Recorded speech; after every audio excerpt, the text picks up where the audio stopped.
সিং এর বাড়ি কোনটা? তোমরাও দেখতে আসছো নাকি অরিজিৎ সিং এর ঘর? এই তো এটাই তো বলতো সবাই। হে বন্ধুরা, কেমন আছো তোমরা সবাই? আশা করছি খুব ভালো আছো। আজকে আমি দাঁড়িয়ে আছি এখন পলাশ স্টেশনে, আর পলাশ স্টেশনের ট্রেন ধরে আমি আজকে যাচ্ছি অরিজিৎ সিং এর বাড়ি। আর কি করে যেতে হয় সেটাই দেখাবো আজকে আপনাদের। তাহলে চলো। 1 ঘন্টা ধরে ট্রেনের জন্য অপেক্ষা করে বসে আছি, ট্রেনের কোনো নামগন্ধ কিচ্ছুই নেই। আজব কাণ্ড ভাই, কাকা বিড়ি চেয়েছিল, বিড়ি দেয়নি বলে ওদিকে আবার ঝামেলা লেগে গেছে ভাই।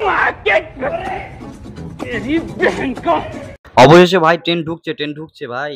মাল আ গয়া।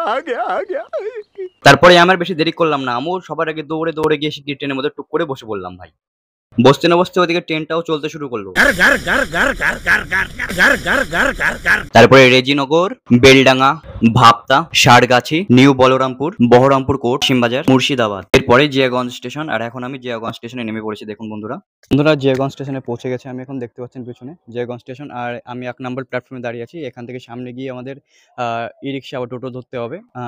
1 নম্বর প্ল্যাটফর্ম থেকে সামনে বেরিয়ে ডান দিকে গিয়ে আমাদের টোটো ধরতে হবে। বন্ধুরা জিয়াগঞ্জ স্টেশন থেকে বাইরে বেরিয়ে একটু সামনে গেলে দেখতে পারবেন বা সাইডে এখানে অনেকগুলো টোটো দাঁড়িয়ে আছে। এখানে গিয়ে শুধু বলতে হবে আপনাদের শিবতলা ঘাট যাবো। 20 টাকা ভাড়া শিবতলা ঘাট, তাই তো? হ্যাঁ, 20 টাকা ভাড়া শিবতলা, তাই তো? হ্যাঁ, চলো। ভারতের সবচেয়ে জনপ্রিয় গায়কের মধ্যে অরিজিৎ সিং অন্যতম।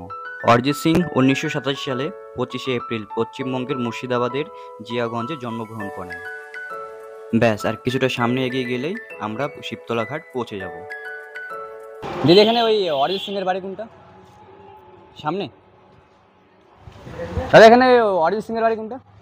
এদিকে।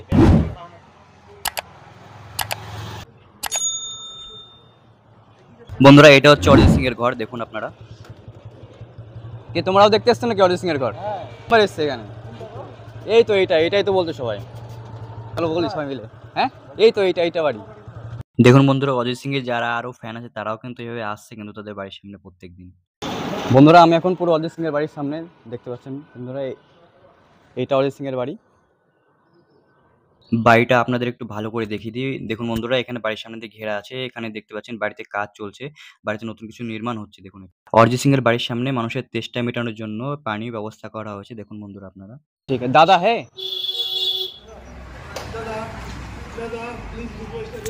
দাদা বাড়িতে ছিল কিন্তু তবুও ঢুকতে দিল না আমাদের, দেখতে দিল না, কারণ বলছে এখন মুর্শিদাবাদের অবস্থা খুবই খারাপ।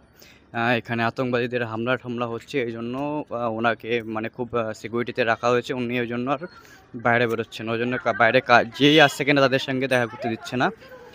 তো বন্ধুরা, মানে খুব দুঃখিত যে আমি আপনাদের দেখাতে পারলাম না। হয়তো অন্য একদিন আপনাদের দেখাবো, আবার অবশ্যই ঠিক আসবো, দেখা হচ্ছে অন্য একদিন।